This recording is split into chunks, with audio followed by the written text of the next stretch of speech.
ఈ రోజు Jawahar Nagar municipal corporation 28వ డివిజన్లో మేడ్చల్ జిల్లా కాంగ్రెస్ పార్టీ ఇన్ఛార్జ్ తోటకూర వజ్రేష్ యాదవ్ గారు సహకారంతో కార్పొరేటర్ కారింగుల నిహారిక గౌడ్, మాజీ సర్పంచ్ శంకర్ గౌడ్ గారు అభివృద్ధి పనులు ప్రారంభించడం జరిగింది. సుష్మితా నగర్ బాలకృష్ణ హౌస్ నుండి అయ్యప్ప కాలనీ, అయ్యప్ప టెంపుల్ వరకు ఎస్డీఎఫ్ ఫండ్ 250 మీటర్స్ 11 లక్షల నిధులతో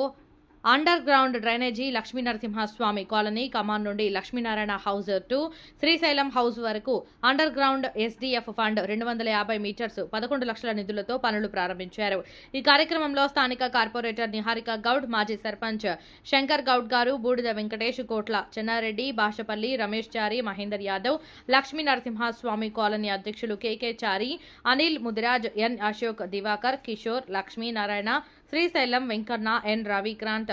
నరేష్, శంకరయ్య, ఎం మంజుల, రవి, భరత్, రాము, విజయలక్ష్మి, ఉమాదేవి,